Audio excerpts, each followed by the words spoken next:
दोस्तों पेश है चोर का चक्रव्यूह। ये एक और चित्र है दोस्तों। एक रात क्यों ना इस माल को यहीं जमीन में गाड़ दूं और सुबह होने पर खोद कर ले जाऊंगा। यह सोच अपनी दृष्टि चारों ओर दौड़ाई। वह सामने आश्रम के सामने पेड़ के नीचे ठीक रहेगा। उस स्थान पर धनगढ़ा होने के विषय में कोई संदेह भी नहीं होगा। सिर दी उसने पेड़ के नीचे गहरा गड्ढा खोदा और चोरी का माल उस गड्ढे में दबा कर वहां से चला गया। सुबह वर, वर्षा रुकने पर शंकर टार पुनः वहां पहुंचा। दबा खन बाहर निकालने के लिए उसने वहां की जमीन हटाई। अरे यहाँ तो कुछ भी नहीं है। आखिर मेरा धन किसने चुरा लिया? हो ना हो ये काम आश्रम में रहने वाले ऋषि मुनि का है। कुछ देर बाद, क्या इस आश्रम के तुम ही स्वामी हो? हाँ, यह मेरा आश्रम है। मेरा नाम शांतनु है। मैं यहाँ अपने शिष्य को पढ़ाता हूँ। यहाँ से कुछ दूरी पर मेरे शिष्य का आवास स्थान है। बस तुम बस मुझे यह बता दो कि तुमने मेरा धन चुराया है वह कहाँ है। भाई, तुम्हारे धन का क्या सरोकार? चाहे तो तुम मेरी कुटिया की तलाशी ले सकते हो। शंकर ने तुरंत शांतनु ऋषि की कुटिया की तलाशी ले डाली। धन तो यहाँ भी नहीं है। लगता है इस कपटी ऋषि ने मेरा धन चुरा कर कहीं और दूसरी जगह छिपा दिया है। शंकर शंकरटार खिन्न मन से आश्रम से बाहर निकल आया। मैं रोज यहाँ आकर ऋषि की कुटिया की निगरानी किया करूंगा। किसी दिन यह ऋषि उस धन को बाहर निकालेगा और तब मैं रंगे हाथ पकड़कर बेइज्जत करूंगा। लेकिन अपने चोरी के व्यवसाय से समय निकाल कर वह जब भी आश्रम के समीप गया, उसे शांतनु ऋषि को ध्यान में लीन बच्चों को पढ़ाते देखा। फिर एक दिन जब वह पेड़ के नीचे बैठा, उसकी नज़र एक चूहे पर पड़ी। कहीं यह चूहा ही तो मेरे धन का चोर तो नहीं? और अगले दिन मुझे चूहे का बिल खोदकर अपना संयम मिटा लेना चाहिए। खुदाई की आवाज़ सुनकर शांतनु आश्रम से बाहर निकला उसके पास आया। मुझे लगता है तुम्हारा खोया धन अभी तक नहीं मिला। संग संगटार ने बात छिपात कर कहा। ऋषि, और मैं सोच रहा था यहाँ खुदाई करके आपकी पूजा अर्चना के लिए पूर्व को थोड़ा सा पौधा लगा दूं। शांतनु के जाने के बाद संगटार पुनः चूहे के बिल को खोदने में लगा और कुछ देर बाद, ओह, नौलखा हार! यह हार उसी रात गड़े हुए धन में था। इसका मतलब बाकी धन भी इसी बिल में है। फिर चूहे का बिल को खोद कर उसने चोरी का सारा धन निकाल लिया। आज मेरी मेहनत सफल हो गई। तभी आखिर तुम्हारा खोया हुआ धन मिल गया। अब क्या करोगे इस धन का? इसके खर्च हो जाने के बाद फिर क्या करोगे? यह भी कोई पूछने की बात है। फिर किसी दूसरी जगह जुगाड़ करूंगा। इस धन से खूब मौज करूंगा। आखिर धन होता ही किस लिए है रिसीवर? इसका मतलब तुम चोर हो? हाँ, मैं एक चोर हूँ। मेरा नाम संकटार है। वही संकटार जिसे आजकल विजयनगर में काफी उत्पात मचाया है। आपने मुझे ठीक पहचाना रिसीवर। मैं वही संकटार चोर हूँ। वो संकटार, तुम चोरी जैसा घृणित काम क्यों करते हो? और मैं कर भी क्या सकता हूँ रिसीवर? आप बताइए, चोरी के अलावा और क्या करूँ? संकटार, कुछ देर पहले तुम यहाँ फूलों की बगिया उगाने की बात कही थी। वह तो मैंने आपसे झूठ बोला था। झूठ कभी कभी सच भी हो जाता है, होया करता है। देखो, यहाँ इतनी जमीन खाली पड़ी है। तुम खाली जमीन पर फूल की खेती करके धन कमा सकते हो। अगर ऋषि, जब मैं जब मुफ्त में ही धन हाथ लग जाता है तो फिर खेती के लिए इतनी मेहनत परिश्रम करने की क्या आवश्यकता है? लेकिन यह बात तभी तक सच है जब तक तुम पकड़े नहीं जाती। विजयनगर के राजा विश्वासनाथ का आदेश है, जिस दिन भी विजयनगर में चोरी करने वाला चोर पकड़ा जाएगा, उसी दिन उसके दोनों हाथ काट दिए जाएंगे। ऋषि, और मैंने इतनी चालाकी से चोरियां करता हूँ, कभी पकड़ा नहीं जाऊंगा। संकटार के साथ शांतनु ऋषि उसी दिन विजयनगर के राजा विश्वनाथ के पास पहुंचे। ऋषि, और प्रणाम कहिए, कैसे आगमन हुआ? राजन, यह संकटार यह वह संकटा चोर है।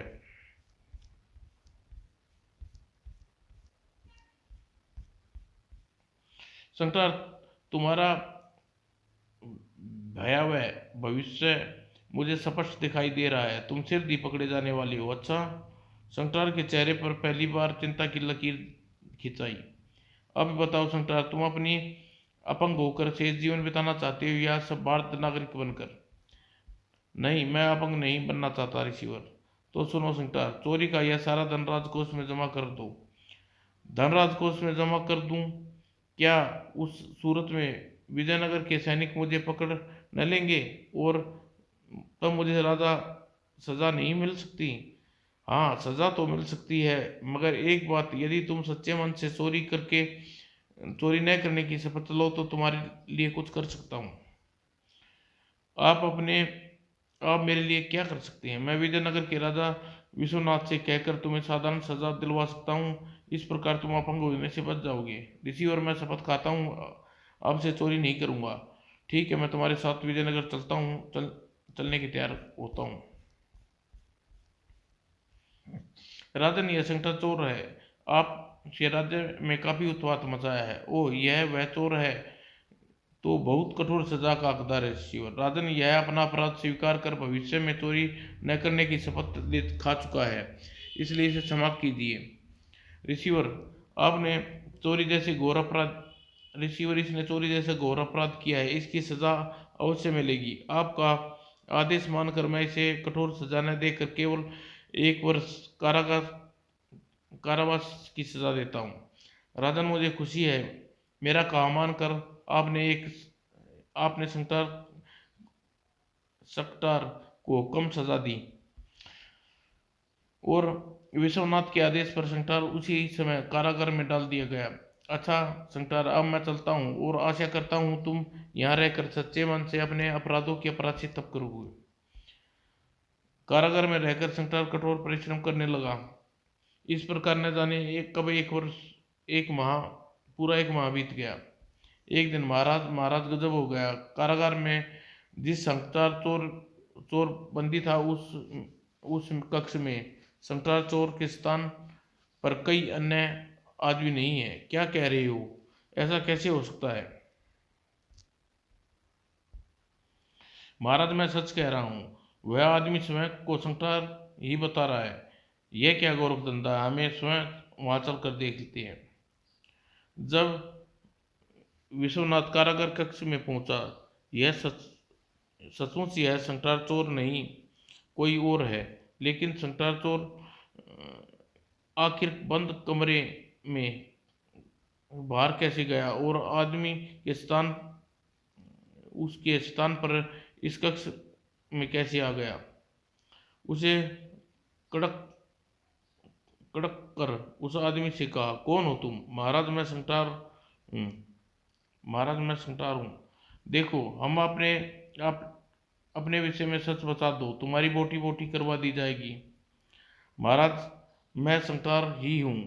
अब मैं श्राप मुक्त होकर अपने असली रूप में आ गया, इसलिए आप मुझे पहचान नहीं पा रहे। मैं कुछ समझा नहीं।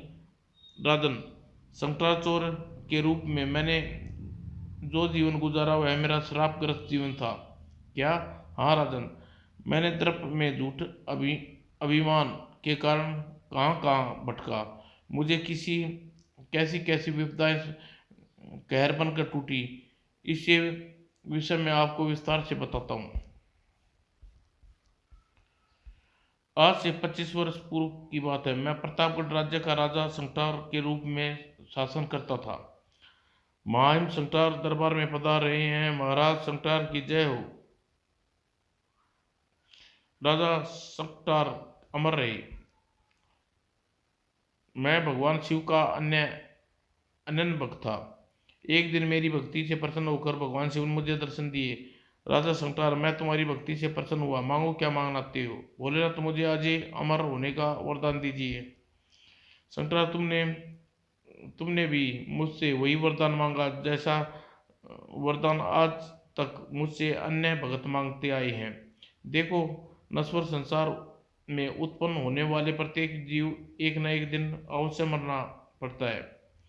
इसलिए मैं तुम्हें अजय रहने का साथ साथ इच्छा शक्ति का वरदान दे सकता हूँ। इच्छा शक्ति द्वारा तुम जिस चीज की भी मन में कल्पना करोगे तुरंत पूरी हो जाएगी। ठीक है भगवान, आप मुझे ये वरदान दे दीजिए, मैं इन्हीं से संतोष कर लूंगा। तथास्तु कहकर भगवान शिव तुरंत अदृश्य हो गए। भगवान शिव अजयता का वरदान पा मैंने पड़ोसी राज्यों पर आक्रमण प्रारंभ कर दिए। जल्दी भगवान के दिए वरदान के कारण मैं अजय रहकर आज पृथ्वी के सारे राजाओं का शासक कर रहा हूँ। ये सारे राजा कैसे याचक बने मेरे दरबार में खड़े हुए हैं। पृथ्वी के सारे राजाओं को अपना दास बना लेने पर मेरे मन में अभिमान जाग उठा। इस विशाल पृथ्वी पर मुझ जैसा शक्तिशाली राजा पहले पैदा नहीं हुआ होगा। एक दिन मैंने आज तक भगवान शिव के द्वारा अच्छी इच्छा शक्ति के लिए वरदान प्रयोग करने नहीं देखा। क्यों ना आज इस वरदान का प्रयोग मिलाकर देखूं। जब मैंने मन ही मन इच्छा की मैं इंद्र लोक जाना चाहता हूँ, और अगले ही पल ओह आकाश में ये कैसी सीढ़ियां उत्पन्न हो गई। मैं हैरत में पड़ गया। तभी राजा शंकर आगे बढ़ो, ये सीढ़ियां इंद्रलोक जा रही हैं। इन सीढ़ियों पर चढ़कर तुम इंद्रलोक पहुंचने में तुम्हारी इच्छा पूर्ण हो सकती है। ओ ये सीढ़ियां इच्छा शक्ति के वरदान से प्रभाव से उत्पन्न हुई हैं। मैं उत्कर्ष में डूबा उन सीढ़ियों पर चढ़ने लगा।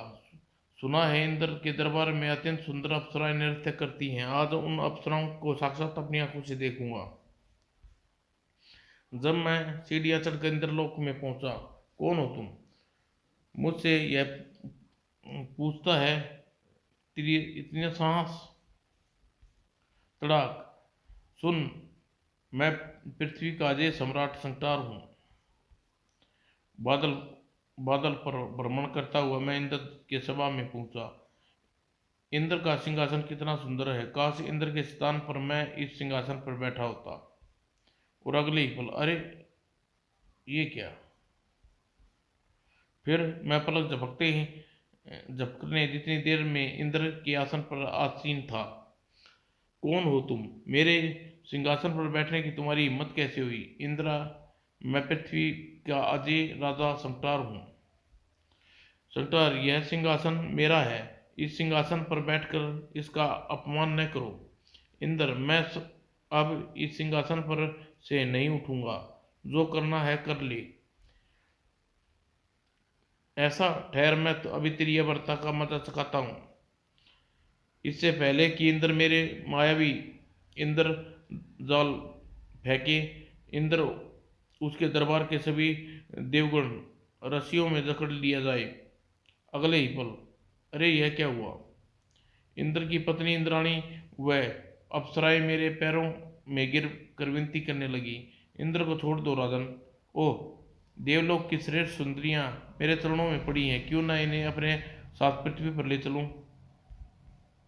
ठीक है, मैं इंद्र को इन सबको छोड़ रहा हूं, पर तुम सबको मेरे साथ मेरी दासी बनकर पृथ्वी पर चलना होगा।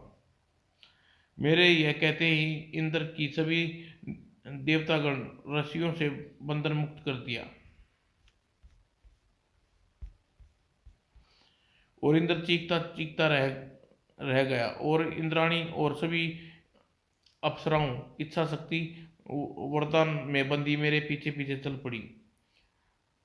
ओह यह क्या अनर्थ हो गया। इंद्र की सारी मान मर्यादा धूल में मिल गई। देवराज कुछ करो, नहीं तो यह अभिमानी राजा इंद्राणी वह सारी अप्सराओं को पृथ्वी पर ले जाने में सफल हो जाएगा। ओह अब कुछ समझ में नहीं आ रहा कि विपत्ति में किस घड़ी में मैं करूं तो आखिर क्या करूं। देवराजा भगवान शिव ही हमें इस विपत्ति से बचा सकते हैं। उन्हीं के दिए वरदान के कारण शंकर इंद्रलोक में उत्पात मचाने की हिम्मत कर पाया। और इंद्र इस समय भगवान शिव के पास पहुंचा। हे प्रभु, हे महादेव, आपका भगत शंकर इंद्राणी और सारी अप्सराओं को अपहरण करके पृथ्वी की ओर बढ़ा जा रहा है। तुम फिक्र न करो देवराज, मैं ऐसा नहीं होने दूंगा। शिव तुरंत ही अंतर ध्यान हो गए और मेरे सामने प्रकट हुए। शंकर, तूने मेरे द्वारा दिए वरदान का सही उपयोग नहीं किया। मेरे दिए वरदान की आड़ में तू इंद्राणी और इंद्रलोक की अप्सराओं का अपहरण करके ले जा रहा है। हे भोलेनाथ, मैं इन सबको अपनी पत्नी बनाऊंगा। शंकर, आज मुझे तुझे अपना भगत कहते हुए बड़ी लज्जा आ रही है। तुझे दूसरों की पत्नी नृत्यों पर बुरी दृष्टि डाली, मैं तुझे इसकी सजा उससे दूंगा। नहीं भोलेनाथ, मुझे सजा न देना। अब यह संभव है। तूने इन नारियों का अपहरण कर मेरा सोया हुआ क्रोध जगाया है, इसलिए तुझे दंड तो भुगतना होगा। ठीक है भगवान, दंड भुगतने के से पहले मैं एक बार इच्छा शक्ति वरदान से मैं अपनी अंतिम इच्छा पूरी कर सकता हूँ। हाँ हाँ, क्यों नहीं, मैं तुम्हें इतनी छूट देता हूँ। तो भगवान, मैं इच्छा व्यक्त करता हूँ, पूरे 150 वर्ष जीवन भोग कर मैं मेरी मृत्यु प्राप्त हूँ। शंकर, तुम बहुत चालाक हो। यह इच्छा करके तुम हमारी जीवन जीवन दान पा लिया, पर अब दूसरे रूप में दंड भुगतना होगा। अब तुम्हें प्राणगढ़ में कोई नहीं पहचानेगा, तुम्हारा रूप कुरूप हो जाएगा और तुम्हें अपना शेष जीवन भीख मांगकर भिखारी के रूप में गुजारना होगा। यही तुम्हारा दंड होगा। भगवान, इतने निष्ठुर न बनिए। माना कि मैंने घोर अपराध किया है, पर मैं इस समय अपने किए की क्षमा मांग रहा हूँ। मुझे इतना कठोर दंड न दीजिए। शंकर, मैं तुम्हें श्राप दे चुका हूँ, अब इस श्राप को तुम्हें भोगना पड़ेगा। हाँ, इतना अवश्य कर सकता हूँ कि लंबे समय तक तुम प्रताप प्रशांत कष्ट भुगतने के पश्चात तुम मेरे श्राप से मुक्त हो जाओ पाओगे और तुम्हारे परिवार वाले, राज्य वाले पहचान पाएंगे। मुझे यह श्राप देकर भगवान शिव अंतर्ध्यान हो गए और मेरी इच्छा शक्ति के प्रभाव से मैं मुक्त हो इंद्राणी अप्सराएं इंद्रलोक वापस लौट गई। हाय, अब मैं भिखारी बनकर अपना शेष जीवन कैसे गुजारूंगा। राजन, जैसे इंद्राणी वह सारी अप्सराएं मेरी दृष्टि से ओंझल हुई, इच्छा शक्ति द्वारा उत्पन्न मायावी सीढ़ियां गायब हो गई और मैं अत्यंत वायुमंडल में बेहद डुबकियां लगाता हुआ बड़ी तेजी से पृथ्वी पर आ गिरा। ओह, आगे क्या हुआ। पृथ्वी पर गिरते ही जब मैंने अपनी अपनी छाया नदी के जल में देखी, ओह, मैं यह इतना कुरूप। अपने बदले रूप को देखकर मैं बुरी तरह सिहर उठा। भगवान शिव के दिए श्राप के अनुसार मैं प्राणगढ़ में तो मुझे कोई नहीं पहचान पाएगा, इसलिए ये वहां जाकर करूंगा क्या। अभी मेरा दिल नहीं माना, मैं उठकर प्राणगढ़ की ओर चल दिया। जब प्राणगढ़ में पहुंचा, क्या बात है भाइयों, तुम सब इस प्रकार निराशा से लटके हुए हैं, जैसे उन लोगों ने दृष्टि मुझ पर पड़ी। दूर हट कबूंगे, तेरी हमारे समीप आने की हिम्मत कैसे हुई। मैं संसार गिर पड़ा, मैं लड़खड़ा कर गिर पड़ा। ओ इतना निरादर। तभी, अब क्या होगा महाबली। महाराज शंकर, कल रात कुछ आता पता नहीं, बहुत खोजबीन करने के पश्चात नहीं मिल रही। रानी भगवती तो रो रो कर बेहाल हो चुकी है। अब पृथ्वी पर लंबे चौड़े सम्राट साम्राज्य को कौन संभालेगा। राजकीय प्रथा अनुसार 2 वर्षीय नन्हे युवराज बिम्बसार को प्राणगढ़ की राजगद्दी पर बिठाया जाएगा और रानी भगवती उसकी संरक्षा बनकर राजकाज संभालेगी। राजन, इस तरह मैं भिखारी बनकर अपने राज्य में रहने लगा। विधि के अनुसार राज युवराज बिम्बसार को राजगद्दी पर बिठा दिया गया। मेरी पत्नी रानी भगवती अपना अपना संरक्षण बना दिया गया। रानी भगवती राज्य की बागडोर भली प्रकार से संभाल पाई। राजन, मेरी गुमशुदगी का समाचार जैसे ही चारों ओर फैला, मुझसे युद्ध में हारे सभी राजाओं ने प्राणगढ़ पर आक्रमण करके अपने राज्य वापस ले लिए। रानी भगवती उन सब का सामना न कर सकी। हाँ, इतना उन्होंने अवश्य किया, वे प्राणगढ़ के शत्रुओं के कब्जे से बचा ले गई। शंकर, तुम्हारी कहानी तो दिलचस्प होती जा रही है, अब आगे बताओ तुम्हारे साथ क्या घटना घटी। राजन, मैं उन लोगों द्वारा दी गई शिक्षा भिक्षा के सारे जैसे तैसे अपना जीवन बिता रहा था। सो कभी रूखा सूखा मिलता उसे खाकर सड़कों पर पड़ा रहता। फिर एक दिन, ओह ये तो रानी भगवती, मेरे जीवन जीवित होते हुए यह बेचारी विधवा का जीवन बिताना पड़ रहा है। जब जैसे ही रानी भगवती मेरे रथ सामने से गुजरा, रानी भगवती, यह क्या रूप बना रखा है तुमने? कौन हो तुम? मुझे नहीं पहचानती? भगवती, मैं तुम्हारा पति राजा शंकर। क्या बक रहे हो तुम? और मेरे पति?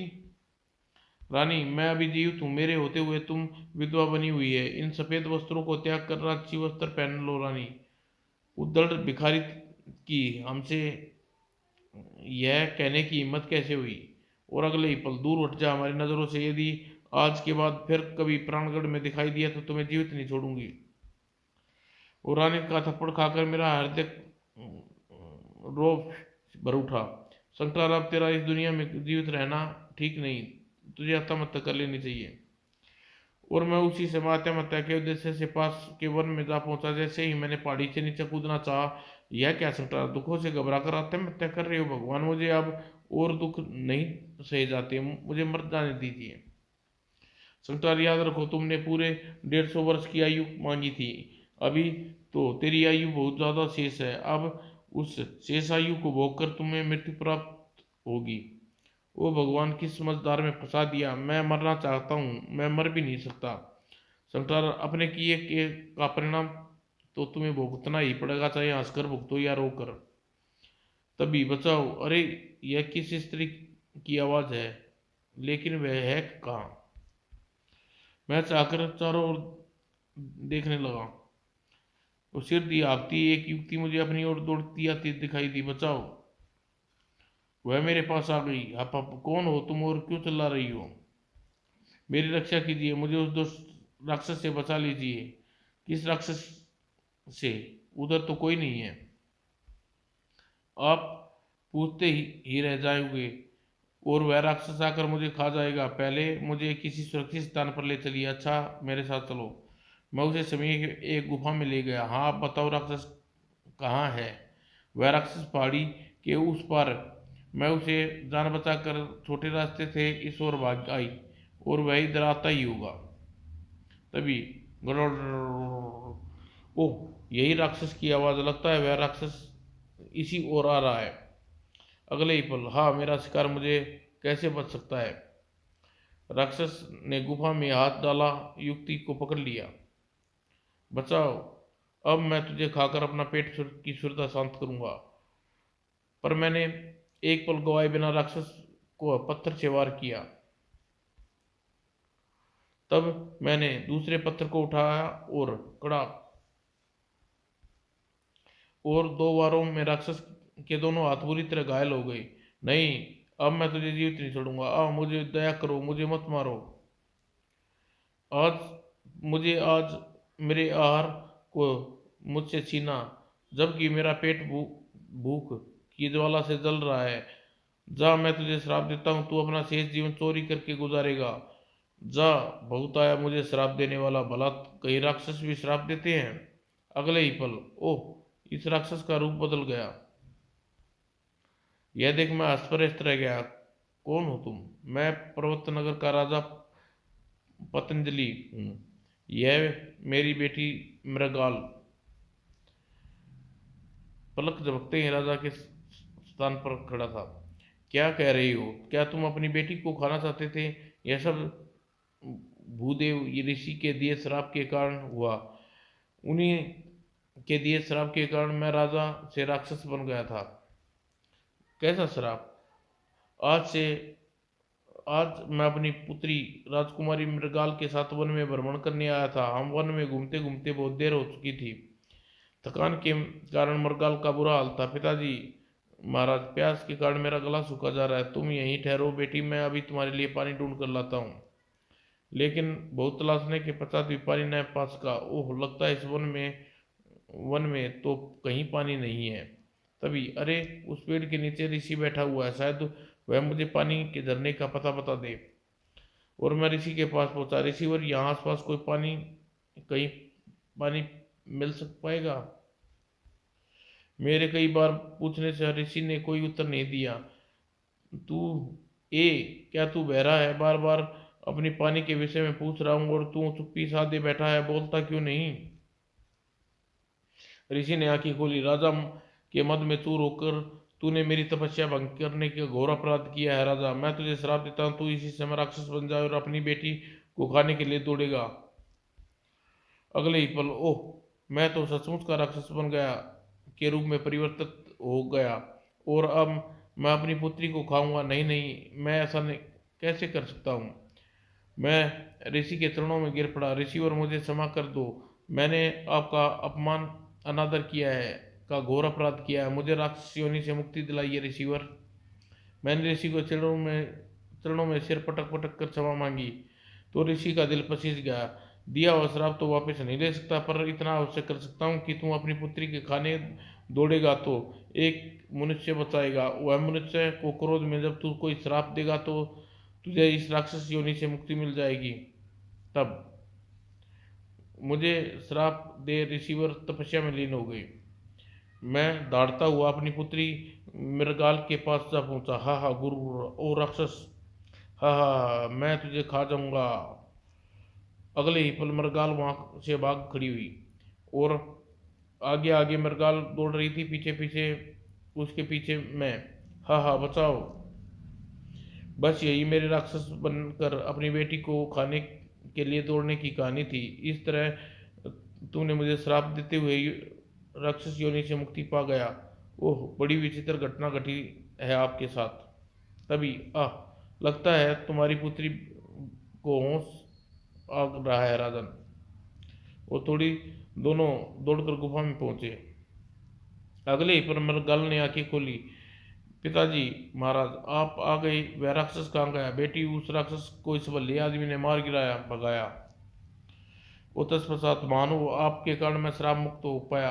आप धन्य हैं राजन। मैंने केवल अबला राजकुमारी राक्षस से बचाया चाह, बाकी जो कुछ हुआ उसमें मेरा कोई हाथ नहीं। महानुभाव, तुम हमारे साथ हमारे राज्य में चलो, वहां पर तुम अपना अतिथि बनाकर रखेंगे। राजन, मैं भला आपके राज्य में के साथ कैसे जा सकता हूँ? क्यों, इसमें क्या मुश्किल है? राजन, मैं स्वयं श्रापग्रस्त हूँ और उस श्राप भुगतने की भुगतते इस अवस्था में पहुंचा हूँ और अब मुझे आपने द्वारा श्राप को भुगतना पड़ेगा। लगता है मैं श्रापों को भुगतने के मर खप जाना है, मेरी नीति बन चुकी है। ओह, मैं इस बात के लिए बेहद शर्मिंदा हूँ। मुझे स्वयं श्राप मुक्त करने के लिए तुम्हें श्राप देना पड़ा। और मुझसे विदा लेकर राजा पतंजलि अपनी पुत्री मृगाल के साथ अपने राज्य की ओर चल दिए। और मैं यह सोचने लगा, मैं जान दे दूंगा पर चोरी कभी नहीं करूंगा। फिर मैं वापस वापस पास के राज्य में लौट आया। ये भगवान के नाम पर भिखारी को कुछ देते जाओ।